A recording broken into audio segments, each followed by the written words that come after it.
Olá, bom dia! Seja bem-vindo ao programa Palavras de Vida da Arquidiocese do Rio de Janeiro.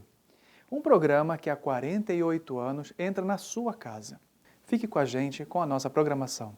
Olá, bom dia, Padre Arnaldo, e bom dia a você que nos acompanha nessa manhã de domingo aqui na TV Brasil, no programa oficial da Arquidiocese do Rio de Janeiro. Convido você a interagir com a gente, enviando seu comentário ou sugestão para o e-mail que aparece aqui na tela. É o palavrasdevida@arquidiocese.org.br e te convido também a fazer a sua inscrição no nosso canal no YouTube. É só buscar por Palavras de Vida TV Brasil. Lá você encontra todos os programas que já foram ao ar e algumas reportagens especiais feitas pela nossa equipe. Hoje, domingo de Pentecostes, dia em que é celebrada a descida do Espírito Santo sobre Maria e os apóstolos de Jesus Cristo reunidos em cenáculo.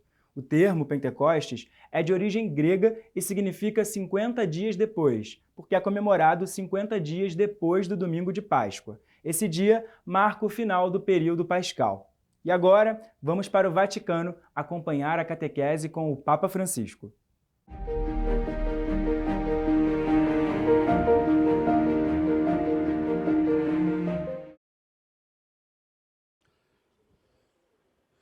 Nel nome del Padre, del Figlio e dello Spirito Santo. La pace sia con voi. Do Evangelho segundo São Lucas. Naquele tempo disse Jesus: Velai sobre vós mesmos, para que os vossos corações não se tornem pesados com o excesso do comer, com a embriaguez e com as preocupações da vida, para que aquele dia não vos apanhe de improviso. Como um laço, cairá sobre aqueles que habitam a face de toda a terra. Vigiai, pois, em todo o tempo, e orai, a fim de que vos torneis dignos de escapar a todos esses males que hão de acontecer, e de vos apresentar de pé diante do Filho do Homem. Palavra da salvação. Agora teremos então a catequese do Papa Francisco, dedicada à oração. É a 34ª catequese que o Papa dedica a essa temática. Hoje a temática é distração, aridez e assídia, ou seja, a preguiça espiritual. Cari fratelli e sorelle, buongiorno. Estimados irmãos e irmãs, bom dia. São cerca de 200 pessoas presentes hoje no pátio de São Damaso. Seguindo o exemplo do catecismo, nessa catequese referimos-nos à experiência vivida da oração, procurando mostrar algumas das suas dificuldades muito comuns, que devem ser identificadas e superadas. Rezar não é fácil. Há tantas dificuldades que vêm na oração. É preciso conhecê-las, individuá-las e superá-las. O primeiro problema que se apresenta para aqueles que rezam é a distração. Quando a gente reza, a mente gira, e o seu coração está ali, a mente está lá. A distração.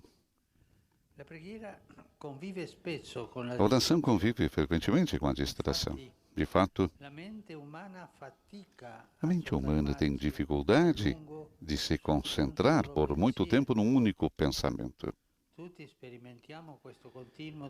Todos nós experimentamos esse turbilhão contínuo de imagens e ilusões em movimento perpétuo, que nos acompanha até mesmo durante o sono. E todos sabemos que não é bom dar seguimento a essa inclinação fragmentada. A luta para alcançar e manter a concentração não se limita à oração. Se não se atinge um grau de concentração suficiente, não se pode estudar com proveito, não se pode trabalhar bem. Os atletas sabem que as competições são ganhas não só pelo treino físico, mas também pela disciplina mental. Acima de tudo, pela capacidade de estarem concentrados de manter a atenção alerta. As distrações não são culpáveis, mas devem ser combatidas. No patrimônio da nossa fé, há uma virtude que é frequentemente esquecida, mas que está muito presente no Evangelho. Chama-se vigilância. Jesus diz tanto, não? Vigiem e rezem. O Catecismo menciona explicitamente na sua instrução sobre a oração. Jesus chama frequentemente os discípulos ao dever de sua vida sóbria, guiada pelo pensamento de que mais cedo ou mais tarde ele voltará, como um noivo volta das bodas ou um senhor da viagem. No entanto, sem saber o dia nem a hora do seu regresso, todos os minutos da nossa vida são preciosos e não devem ser desperdiçados em distrações. No momento que não conhecemos, a voz do nosso Senhor ressoará. Nesse dia, bem-aventurados os servos que ele encontrará laboriosos, ainda concentrados no que realmente importa.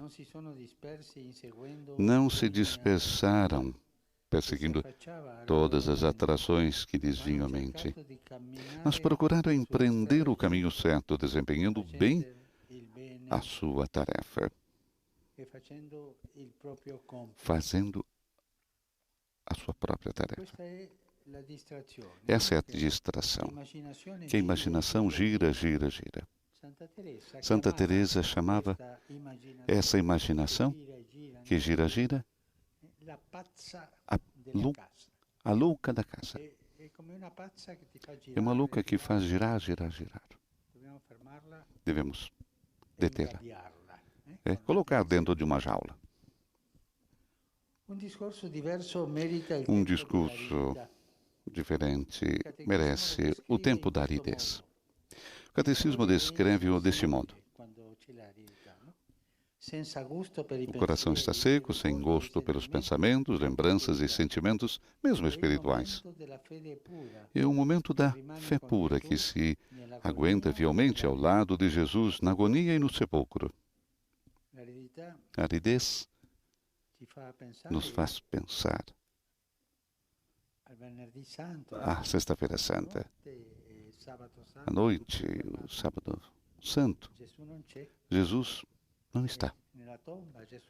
Jesus está morto. Estamos sozinhos. Esse é o pensamento, mãe da aridez. Muitas vezes não sabemos quais são as razões da aridez. Pode depender de nós, mas também de Deus, que permite certas situações na vida exterior ou interior. Ou às vezes, dor de cabeça, de fígado, impede você de entrar na oração.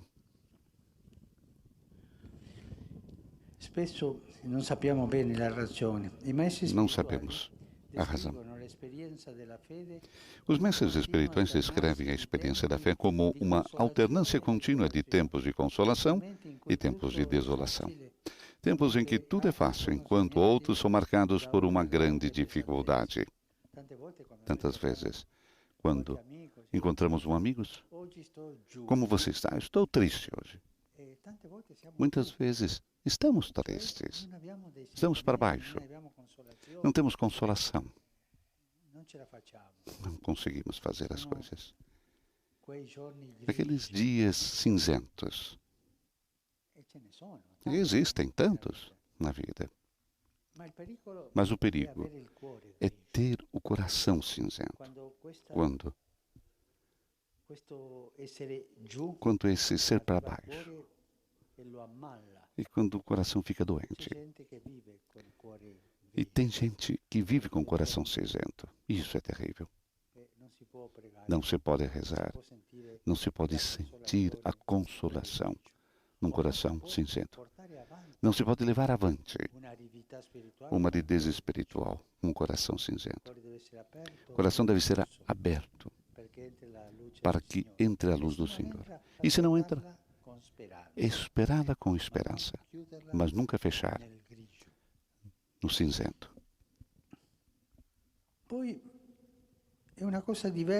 Depois ainda, diferente é a assédia. É um outro vício, que é uma verdadeira tentação contra a oração, mas geralmente contra a vida cristã. A assédia é uma forma de depressão devida ao relaxamento da ascese, à diminuição da vigilância, à negligência do coração. É um dos 7 pecados capitais, pois, alimentado pela presunção, pode levar à morte da alma.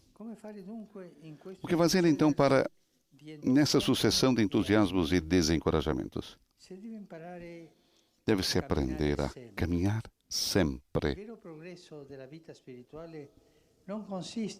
O verdadeiro progresso na vida espiritual não consiste em multiplicar os êxtases, mas em ser capaz de perseverar em tempos difíceis.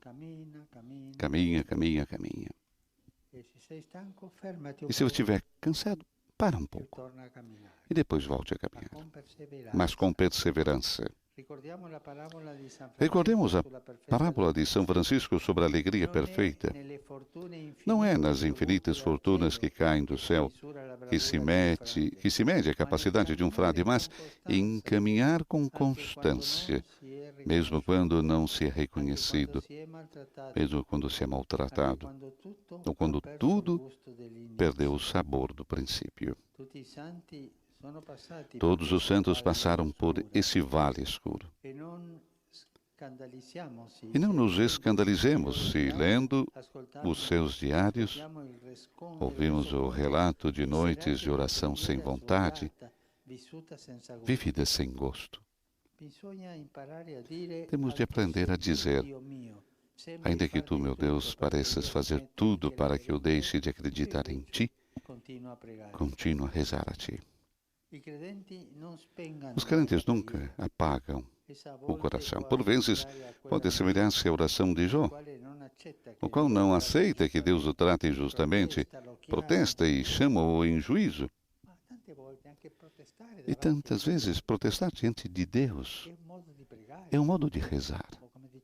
Como dizia aquela velhinha, ficar com raiva às vezes é um modo de conversar com Deus. É um modo de relacionar-se, porque se reconhece como Pai. Então, fica com raiva.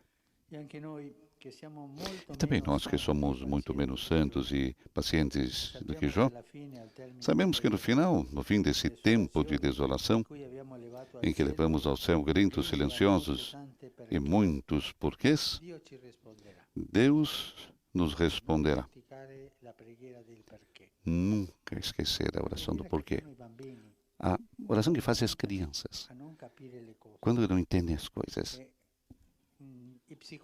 Os psicólogos chamam a idade do porquê. Porque a criança pergunta por quê? Por quê? Por quê? Papai, por quê? Estamos atentos. Ele não escuta a resposta do pai. Pai responde. Ele vem com uma outra pergunta. Somente quer atrair sobre si o olhar do pai. Quando nos ficamos um pouco nervosos,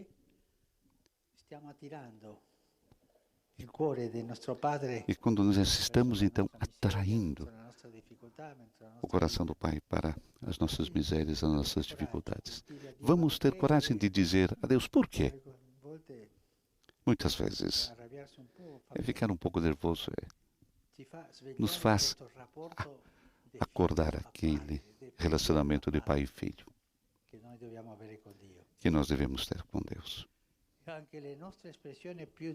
E até as nossas expressões mais duras e amargas, Ele pegará nelas com o amor de um pai, considerá-las como um ato de fé, como uma oração.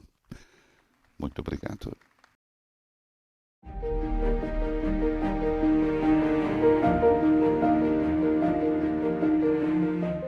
E a gente continua no Vaticano com as principais notícias internacionais. A nossa correspondente Bianca Fracalvieri nos traz todas as informações.